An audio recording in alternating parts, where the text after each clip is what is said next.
पिता और पुत्र और पवित्र आत्मा के नाम पर आमीन। क्रिस्त में प्यारे भाई और बहनों, आज के आराधना में हम भयभक्ति के साथ भाग ले प्रभु का महान उपस्थिति को हम अनुभव करें।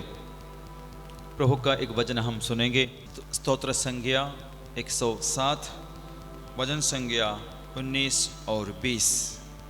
उन्होंने अपने संकट में प्रभु की दुहाई दी और उसने उन्हें विपत्ति से छुड़ाया। उसने अपनी वाणी भेजकर उन्हें स्वस्थ किया और कब्र से उनका उद्धार किया। उसने अपनी वाणी भेजकर उन्हें स्वस्थ किया और कब्र से उनका उद्धार किया। आजकल कई लोगों का जीवन कब्र के अंदर माने कब्र में जीने की तरह होता है, मरा हुआ जीवन। आध्यात्मिक जीवन से तुलना करेगा तो दुनियादारी जीवन जीने वाले लोग ईश्वर की नज़र में कब्र के बराबर है, आत्मा में मरा हुआ। आत्मीय जीवन बिल्कुल उनके जीवनचर्या में नहीं है। भलाई नहीं, विश्वास नहीं, भक्ति नहीं, पवित्रता नहीं, सहानुभूति नहीं, भ्रातृ प्रेम नहीं। इस दुनिया के लिए जीने वाले, दुनिया में अपने लिए जीने वाले, ऐसे एक व्यक्ति को बाइबल में हम देखते हैं। इसके विषय में हम मनोरंजन करेंगे। आइए प्यारे भाई और बहनों, इस आराधना में भाग लेते हुए हम यीशु के साथ जीने वाला बन जाए, आत्मीय जीवन जीने वाला बन जाए। उसके लिए हमको प्रभु का महान आशीष का जरूरत है। ये आराधना हम सबको प्रभु का महिमा के लिए वचन के अनुसार जीने वाले बनाने दे। ये आराधना में हम इसलिए भयभक्ति के साथ भाग ले, अपने प्रियजनों को भी हम इसमें सम्मिलित होने के लिए प्रेरणा देना है, ताकि उनका जीवन भी हो सकता है ये दुनिया में या मरा हुआ जीवन में जीने का अनुभव के साथ जीते होंगे। उनके प्रति हम भी दुखी हैं कि वे बदल जाए, क्योंकि वे कई तरह का बुराई में है, कई तरह की बुरी आदतों से वे बंधा हुआ है। हम भी चाहते हैं कि वो भी बदल जाए, एक नया जीवन यीशु जो देना चाहता है वही जीवन उनको प्राप्त हो जाए। हमारे प्रियजनों के लिए हम प्रार्थना करें, हमारे परिवार के लोगों के लिए प्रार्थना करें, हमारे जान पहचान के लोग हमारे अगल बगल में होंगे जो आजकल मरा हुआ जीवन जी रहे, कब्र का जीवन जी रहे। आइए यीशु को हमारे बीच में स्वागत करें, उनकी आराधना करें, उनका वचन हम सुने, जिससे हम जीवंत व्यक्ति, जीवंत जनता हम बन जाए।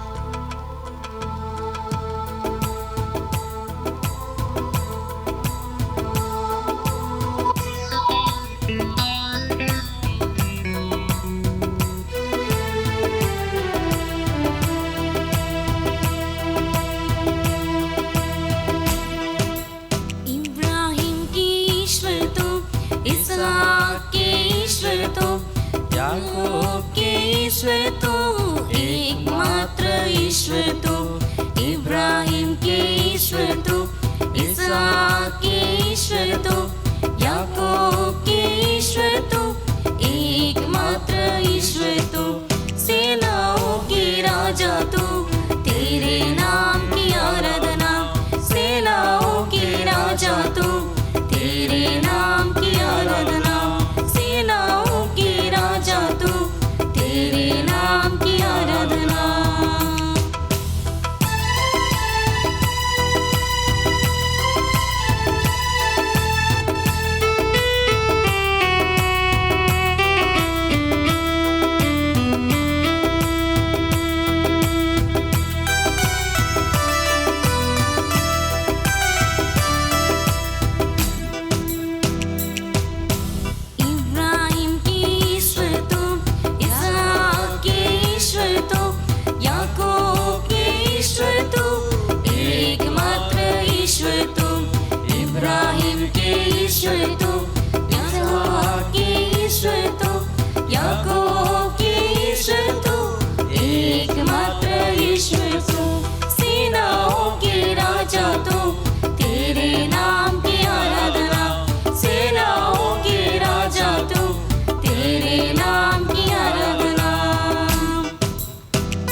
ताले बजाते हुए को दृष्टि दिया, की आराधना में हम भाग ले। को कान दिया, कईयों को शुद्ध किया, चंगाई दाता यीशु मसीह। अंधों को दृष्टि दिया, बहरों को कान दिया, कोढ़ियों को शुद्ध किया, चंगाई दाता यीशु मसीह। अंधों को दृष्टि दिया, बहरों को कान दिया, कोढ़ियों को शुद्ध किया, जीवन दाता यीशु मसीह। अंधों को दृष्टि दिया, बहरों को कान दिया, कोढ़ियों को शुद्ध किया, चंगाई दाता यीशु मसीह। सेनाओं के राजा तू, तेरे नाम की आराधना।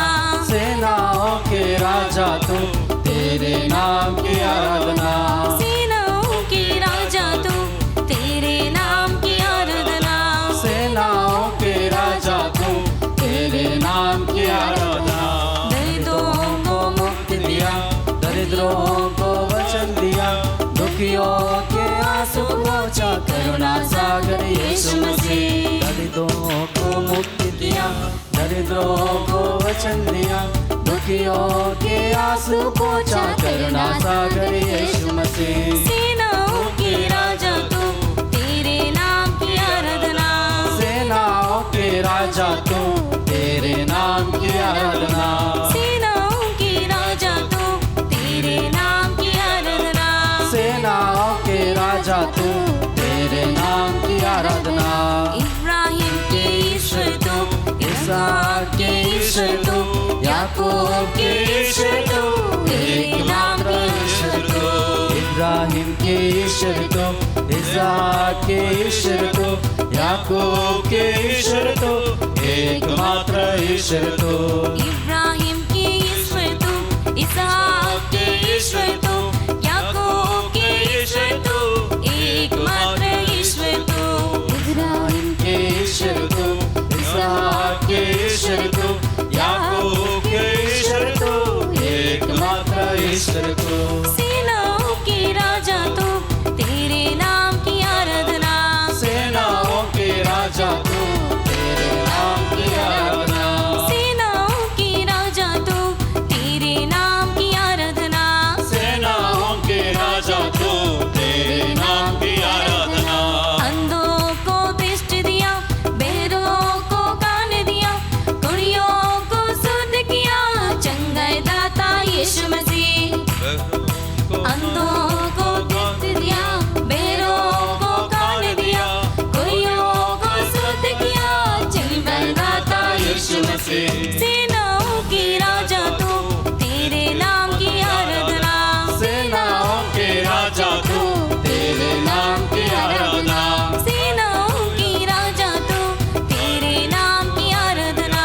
सेनाओं के राजा तू, तेरे नाम की आराधना। दरिद्रों को मुक्ति दिया, दरिद्रों को वचन दिया, दुखियों के आंसू पोंछा, करुणा सागर यीशु मसीह। दरिद्रों को मुक्ति दिया, दरिद्रों को वचन दिया, दुखियों के आंसू पोंछा, करुणा सागर यीशु मसीह। सेनाओं के राजा तू, तेरे नाम की आराधना। सेनाओं के राजा तू, तेरे नाम की आराधना। सेनाओं के राजा तू, तेरे नाम की आराधना। सेनाओं के राजा तू, तेरे नाम की चंगा कर दे आराधना। प्रभु। सेनाओं के राजा बंधा हुआ तू, स्थिति में है, तेरे नाम मुक्ति की दे प्रभु। आराधना। सेनाओं अवस्था के में है, राजा तू, पश्चाताप दे तेरे नाम प्रभु। की आराधना। सेनाओं के राजा तू, तेरे नाम की आराधना। सेनाओं के राजा तू, तेरे नाम की आराधना। Hallelujah hallelujah hallelujah hallelujah hallelujah hallelujah hallelujah hallelujah. Hallelujah hallelujah hallelujah hallelujah hallelujah hallelujah hallelujah hallelujah.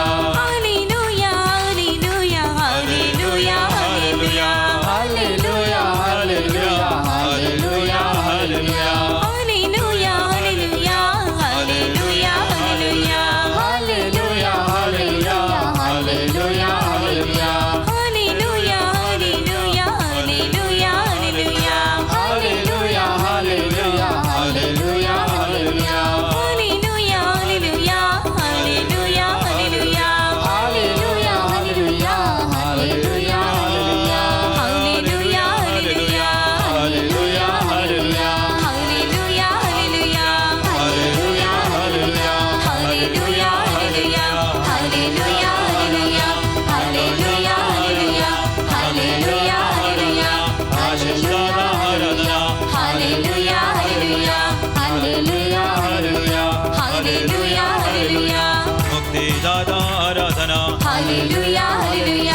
दादा आराधना, हालेलुया हालेलुया, शांति दादा आराधना, हालेलुया हालेलुया, शांति दादा आराधना, हालेलुया हालेलुया, आत्मा दादा आराधना, हालेलुया हालेलुया, कृपा दादा आराधना, हालेलुया हालेलुया, अभिषेक दादा आराधना, हालेलुया हालेलुया, यीशु तेरी आराधना, हालेलुया हालेलुया, आत्मा तेरी आराधना, हालेलुया हालेलुया, अब्बा तेरी आराधना, हालेलुया हालेलुया, पावन रोटी आराधना, हालेलुया हालेलुया, आराधना आराधना, हालेलुया हालेलुया, आराधना आराधना, आराधना आराधना, hallelujah hallelujah, hallelujah hallelujah, hallelujah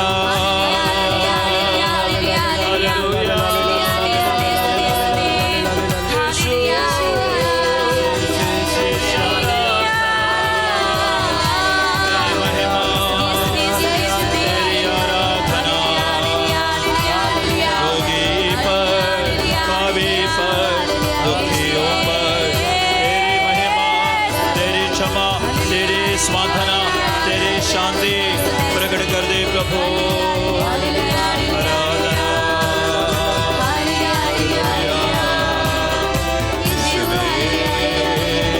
उधरा हम लोगों पर, हमारे रोगों पर, हम दुखियों पर, चिंता में डिप्रेशन में पड़े हैं लोगों पर यीशु तेरी स्वांतना तेरे शांति भर दे प्रभु यीशु। हे यीशु, आपके सामने उपस्थित प्रत्येक व्यक्ति को आपका आनंद से भर दे प्रभु। तुझ पर भरोसा रखने की कृपा, जो भी इस वक्त इस आराधना में भाग लेंगे सबके दिल में मन में भरोसा भर दे, डर भय दूर कर दे प्रभु यीशु। प्रभु आपके साथ रहने वाले सब कोई प्रभु का संतान है। संतान के लिए प्रभु यीशु अपने वायदा किया कि ईश्वर का सारे आशीषों के लिए उसका अधिकार है, वो प्रभु की कृपाओं के लिए हकदार है। इसलिए प्रभु आपके साथ समय बिताने के लिए हम एकत्रित हुए हैं, आपके सामने हम आए हैं प्रभु। हमारे भक्ति को, हमारे विश्वास को बढ़ाइए प्रभु। आपके लिए, आपकी महिमा के लिए मेरे जीवन में चमत्कार कीजिए प्रभु, मेरे शरीर में चमत्कार कीजिए, मेरे बहुत सारी निराशाजनक परिस्थितियों में आपका बाहुबल प्रकट कीजिए प्रभु। आपके लिए सब कुछ संभव है। प्रभु ने बोला है मेरे लिए सब कुछ संभव है। मरियम के सामने स्वर्गदूत ने कहा प्रभु के लिए सब कुछ संभव है। प्रभु मेरे जीवन में मेरे लिए बहुत सारे असंभव बातें हैं, परिस्थितियां हैं, वो सब के सामने हम समर्पित करते हैं। प्रभु हमें बचाइए प्रभु, हमें दुनिया का हर पापमय परिस्थिति से छुड़ाइए, बचाइए प्रभु। हे मां मरिया, आपके पुत्र यीशु के साथ मिलकर इस समय बिताने का कृपा हमको दिलाइए प्रभु से। पवित्र आत्मा हमारे भक्ति को बढ़ाइए, हमारे मन में वचन का अभिषेक से भर दे। हम जितने भी लोगों के लिए इस वक्त प्रार्थना करेंगे प्रभु, वो प्रार्थना का जवाब दीजिए प्रभु। आशीष के रूप में, चमत्कार के रूप में आशीष मांगते हैं। दाऊद राजा इस तरह कहते हुए शुरू में हमने सुना, प्रभु के पास जो शरण आया है प्रभु उन्हें कब्र से बचाया। उसने अपनी वाणी भेजकर उन्हें स्वस्थ किया और कब्र से उनका उद्धार किया। कब्र से उद्धार किया, इसका मतलब कब्र में जीने वाले या कब्र समान जीवने, कब्रस्तान में जैसे माहौल रहता है उसी प्रकार जीने वाले लोगों के विषय में कहा है।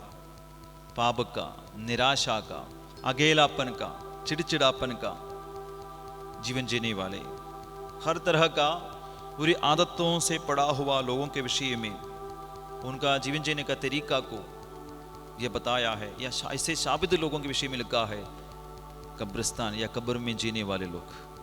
ऐसे एक व्यक्ति को आज हम बाइबल में देखेंगे। मरकुस का सुसमाचार अध्याय 5 वचन संख्या 1 से लेकर, उसमें एक व्यक्ति को हम देखते हैं जो कब्रिस्तान में रहता था, कब्र में रहता था। उनका 5 विशेषताएं जल्दी हम देखेंगे। कुछ समानताएं, कुछ समानता हमारे जीवन में भी होता है, कई मनुष्यों में होता है। 5 स्वभाव कई लोगों में होता है। एक पल हम ये वचन सुनेंगे। वे समुद्र के उस पार गेरासेनियों के प्रदेश पहुंचे। ईसा जो ही नाव से उतरे, एक अपतूतग्रस्त मनुष्य मकबरों से निकलकर उनके पास आया। वह मकबरों में रहा करता था। पहला विशेषता, अपतूत से या दुनिया के अंधकार का शक्तियों से पीड़ित एक व्यक्ति के विषय में लिखा हुआ है, वो मकबरों में रहा करता था। हालेलुया, यीशु की स्तुति हो, यीशु की स्तुति हो, यीशु की आराधना हो। यीशु की आराधना हो। इधर हमारे लिए मकबरा का अर्थ क्या है? निर्जीव जीवन का स्थिति, जीने का एक परिस्थिति के विषय में लिखा हुआ है, एक सिचुएशन। जीते हैं ये व्यक्ति, उसके उनमें जीवन है, लेकिन रहा करता था मकबरों में, जहां मरे हुए लोग रहता है। हमारे बीच में भी कुछ लोग ऐसे हैं कि सच्चा जीवन जीते हैं, अच्छा जीवन जीते हैं, उनके बीच में नहीं रहता है। फालतू जीवन जीने वाले, फालतू काम करने वालों के बीच में वो रिश्ते में जीवन जीते हैं। जैसे कि दारू पीकर दोस्तों के साथ समय बिताते हैं, काम शायद ज़्यादा नहीं करते हैं, लेकिन कमाया संपत्ति पूरा नशे के लिए खर्च कर देते हैं। कुछ लोग ऐसे हैं, दिन भर ताश खेलते रहता है, कमाता नहीं है, ईमानदार लोगों के बीच में नहीं रहता, घर वालों के साथ समय नहीं बिताते हैं, संध्या हो जाते हैं फिर भी समय पर घर नहीं आते हैं, घूमते फिरते रहते हैं, अपने दोस्तों के साथ समय बिताते हैं, शायद दारू पीते रहते हैं, ताश खेलते रहते हैं। शायद आज के जवान लोग, काफ़ी लोग शाम के समय में घर में नहीं रहता है, अपने दोस्तों के साथ घूमते रहता है।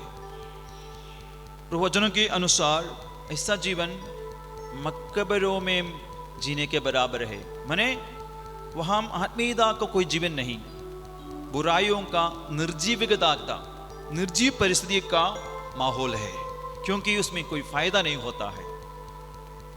इस तरह का हरकतों में जीवन नहीं होता है, माने भलाई नहीं होती है। इससे क्या होता है?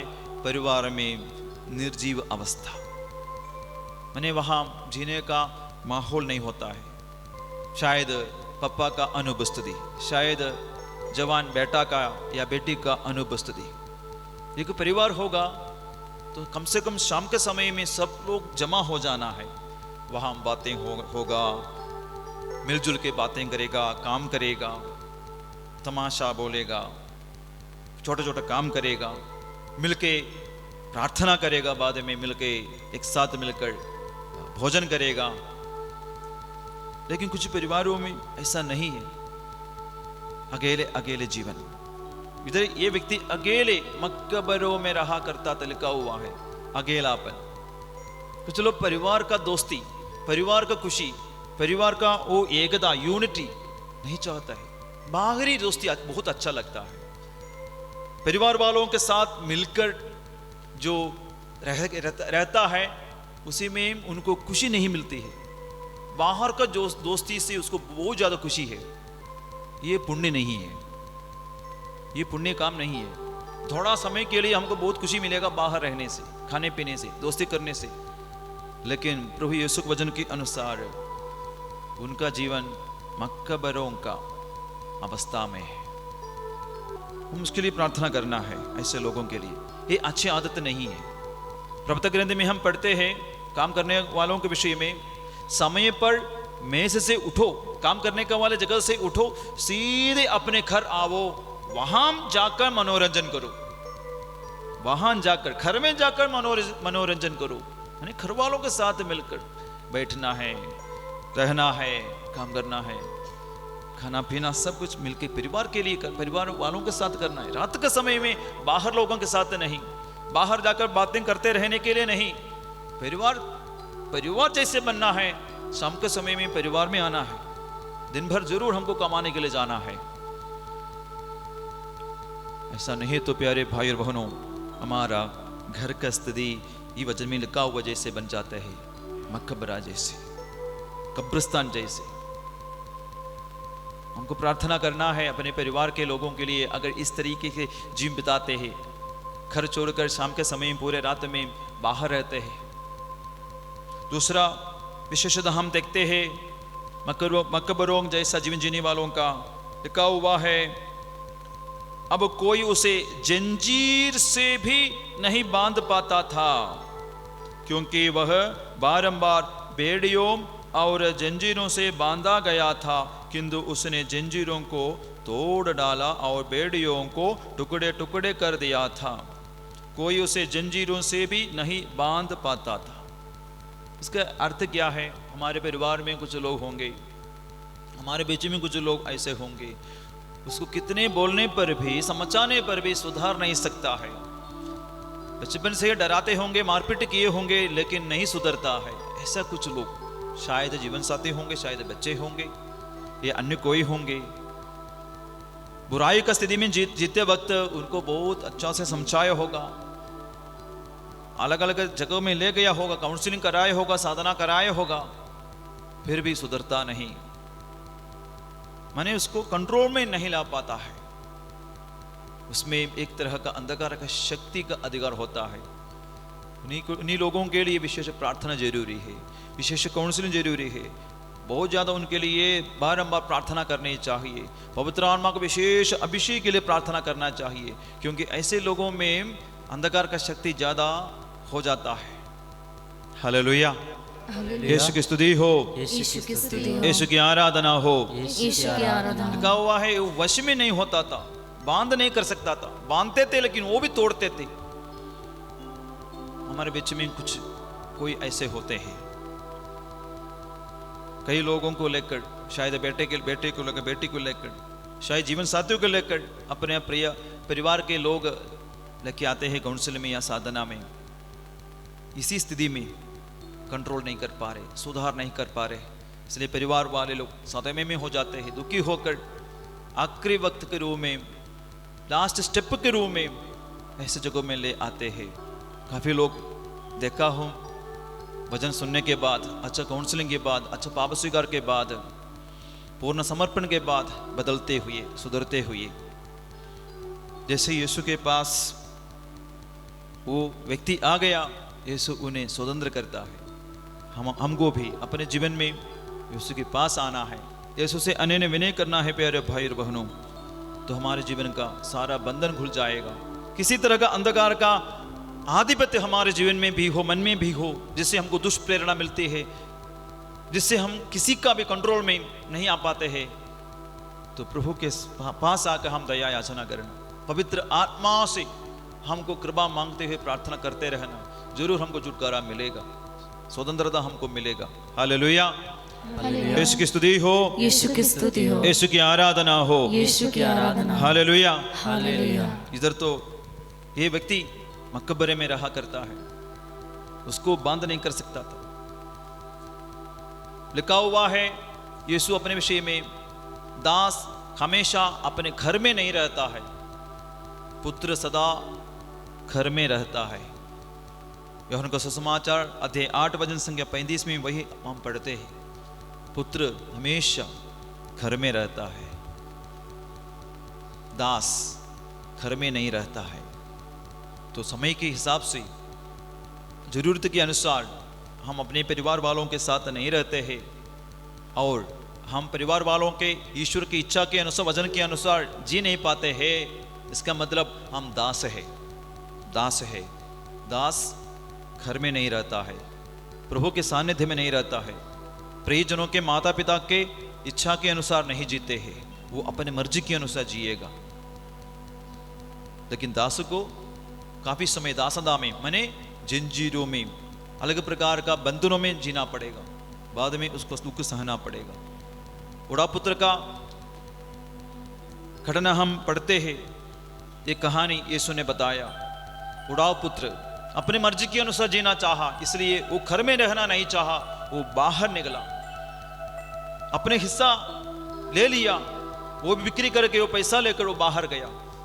देखो, दुनिया के अनुसार जीवन जीना चाहता है, वो खुद अपने घर में रहना नहीं चाहता है, माता पिता के साथ रहना नहीं चाहता है, प्रभु के सानिध्य में जीना नहीं चाहता है, धार्मिकता, भक्ति, पवित्रता, वचन के अनुसार जीना वो नहीं चाहता है। ऐसे बहुत सारे बच्चों को मैं देखा हूँ, शायद हमारे बीच में भी ऐसे लोग हैं, हमारे परिवार में शायद हो सकता है, पापा मम्मी के साथ ज़्यादा समय नहीं रहते हैं, काफ़ी समय बाहर दोस्तों के साथ मोबाइल खेलते हुए, दोस्तों के साथ अन्य काम करते हुए, खाने का समय आएगा, बाद में शायद फिर बाहर जाएगा और फिर आकर बाद में सो जाएगा, वो भी परिवार वाले सोने के बाद। परिवार के शायद पापा होंगे, पति होंगे, इस तरीके से ही बहुत समय बाहर, सोने का समय आएगा वो भी आधा समय के बाद, आधी रात में आएगा।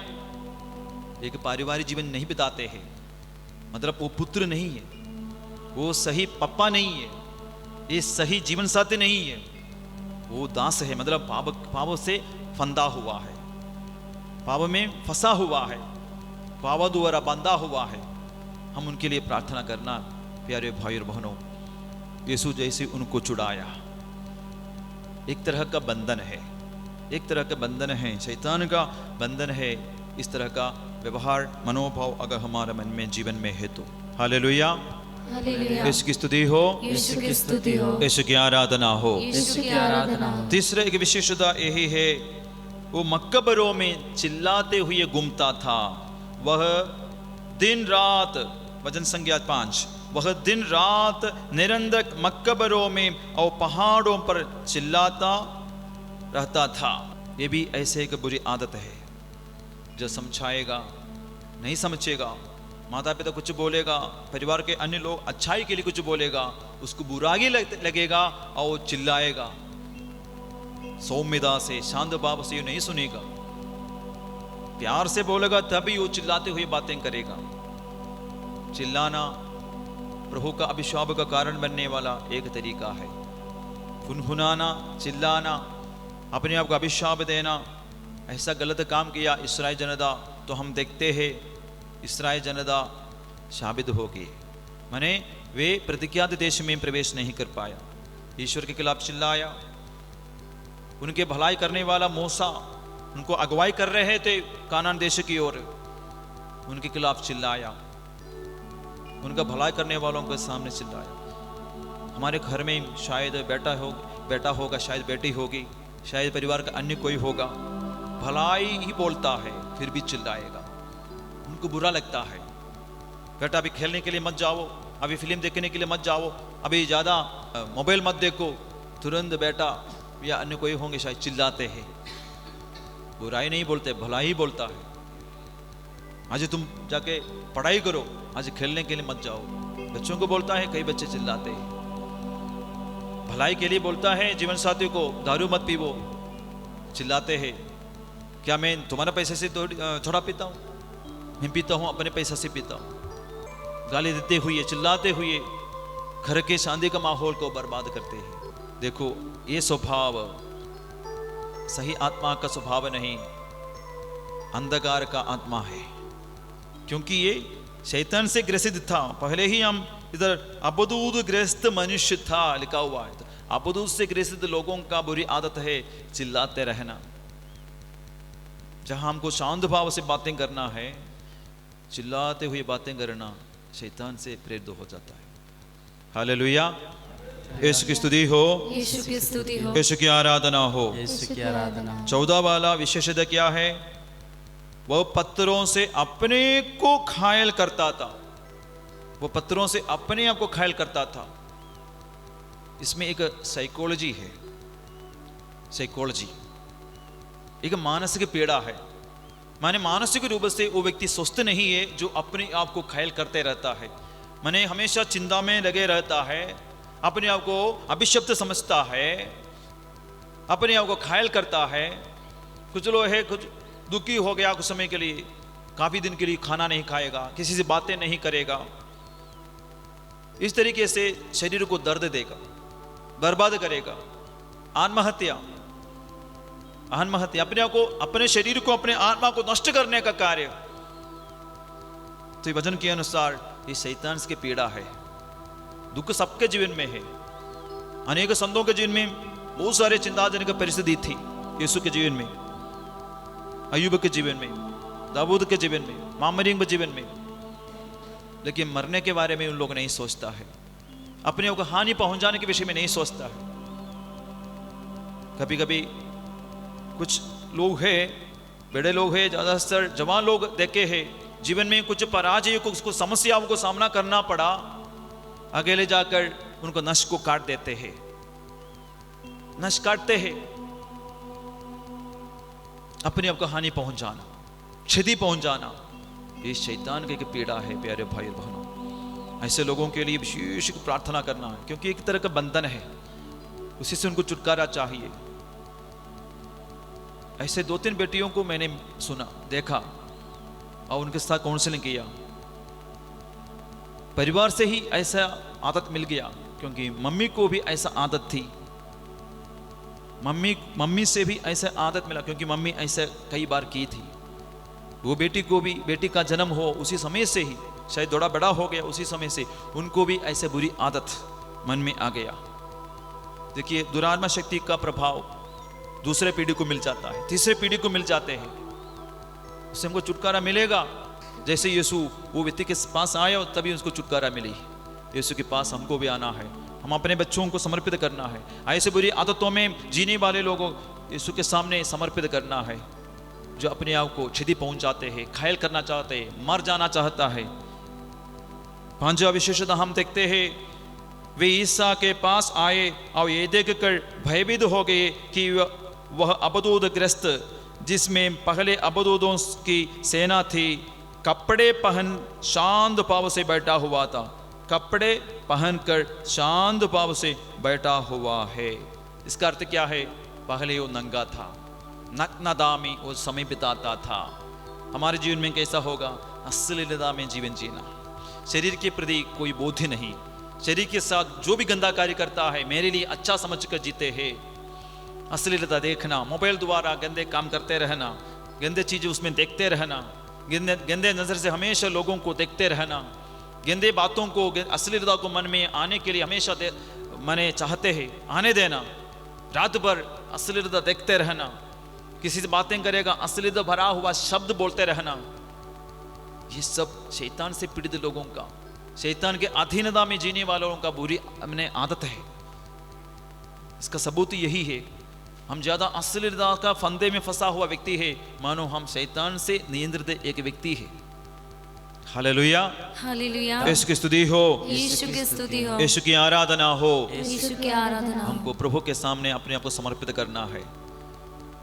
हम इस तरह का पाप का अधीनता में है, ये हमारे एक बुरी आदत बन गया। वचन के अनुसार हमको समझना है, हम आत्मा से प्रेरित होकर नहीं, दुष्टात्मा शक्तियों से प्रेरित होकर जीवन बिताते हैं। इस विषय में संत पौलुस रोमियों के पत्र में लिखा है, ये वचन हम सुनेंगे, यदि आप शरीर की वासनाओं से अधीन रहकर जीवन बिताएंगे तो अवश्य मर जाएंगे, अवश्य मर जाएंगे। एक भाई को मैं जानता हूँ, काफी समय शुरुआत में प्रार्थना करने वाला था, बाद में दूर देश जाकर अकेले जीवन जीने लगे, काम करते हुए सरकारी गाड़ी चलाने का काम मिला उसको, अच्छा सैलरी मिली, उसी समय उनकी जिंदगी बर्बाद होने लगी।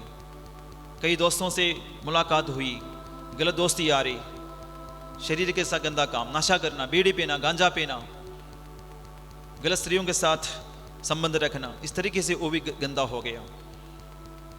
समय बीत गया, शादी का समय आ गया तो उसके शरीर में कई तरह का पीड़ा आ गया, HIV उसमें शरीर में आ गया, HIV से पीड़ित हो गया। तो ज़्यादा निराश हो गया। फिर भी वो पाप करना नहीं छोड़ा, नशा करना नहीं छोड़ा। बहुत हमारे पास भी आए थे, एक बार उनको साधना करके चला गया, 2-3 बार डी एडिक्शन सेंटर में उसको रखा गया।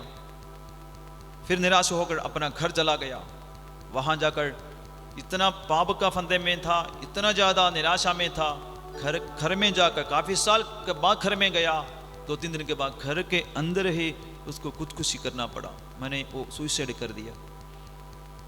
पाप के फंदे में इतना ज़्यादा फंसा हुआ था। देखो लिखा हुआ है, यदि आप शरीर की वासनाओं से अधीन रहकर जीवन बिताएंगे तो अवश्य मर जाएंगे, लेकिन यदि आप आत्मा की प्रेरणा से शरीर की वासनाओं का दमन करेंगे तो आपको जीवन प्राप्त होगा। जो लोग ईश्वर के आत्मा से संचालित है वे सब ईश्वर के पुत्र है। ईश्वर के पुत्र हम बन जाएंगे। आइए हम प्रभु यीशु के सामने घुटने टेकेंगे, अपने आप को समर्पित करेंगे। एक बार मनन करके सोचो, मनन कीजिए, ये 5 बुरी आदतों में क्या एक आदत मेरे जीवन में है? तो मान लीजिए हम आत्मा से प्रेरित होकर संचालित जीवन, आत्मा से प्रेरित जीवन नहीं बिताते हैं, बल्कि दुष्टात्मा शक्तियों से प्रेरित जीवन बिताते हैं। ये हमारा विनाश के लिए है, आशामय जीवन जीने के लिए नहीं। हम समर्पित करें अपने आप को, अपने परिजनों को हम समर्पित करें। ये 5 बुरी आदतों में एक आदत शायद हमारे घर में किसी को है, उनको भी समर्पित कीजिए। यीशु के पास हम आएंगे, यीशु हमें स्वस्थ चंगा करेंगे।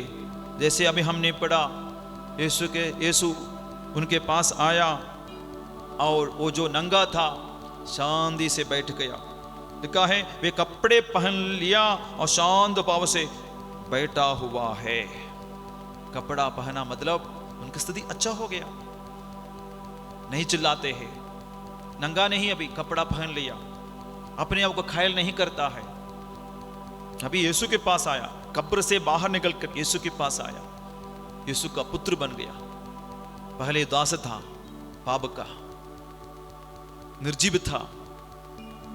हमको यीशु के पास आने से, यीशु के सामने हर दिन हम समय बिताएंगे, पारिवारिक प्रार्थना करते हुए प्रभु का सानिध्य में हम बैठेंगे, हमको यीशु का जीवन मिलेगा, यीशु का शांति मिलेगी, यीशु का अच्छा प्रेरणा हमको मिलेगा, शांति का भाव हमको मिलेगा, घर में जीने का खुशी हमको मिलेगा, परिवार वालों को हम खुशी दिला सकेंगे। इस तरीके से हमारा जीवन और पवित्र होंगे, परिपक्व होंगे। परिवार के लिए जीने वाला एक अच्छा व्यक्ति, बेटा या बेटी, पति या पत्नी बन जाएंगे।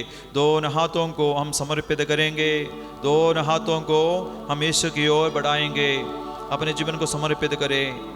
हमारा परिवार कब्र के समान ना बनने दे, उसके लिए घर में रहने वाले सभी लोग हर दिन प्रभु के सानिध्य में समय बिताए, प्रभु के वचन के अनुसार जीवन बिताए, तो परिवार के हर एक व्यक्ति शांति भाव से आशीष के साथ जीवन बिता सकेंगे।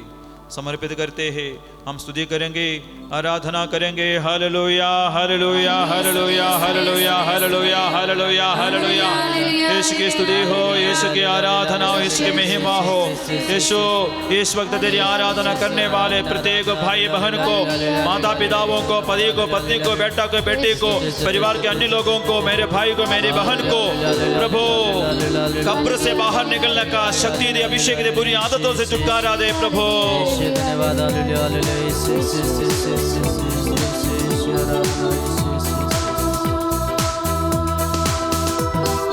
आत्मा की आनंद से दिल मेरा भर दे प्रभु, आत्मा से आनंद से दिल मेरा भर दे प्रभु, आत्मा के आनंद से दिल मेरा भर दे प्रभु, आत्मा के आनंद से दिल मेरा भर दे प्रभु। ईश्वर की महिमा आज यहाँ प्रकट हो जाए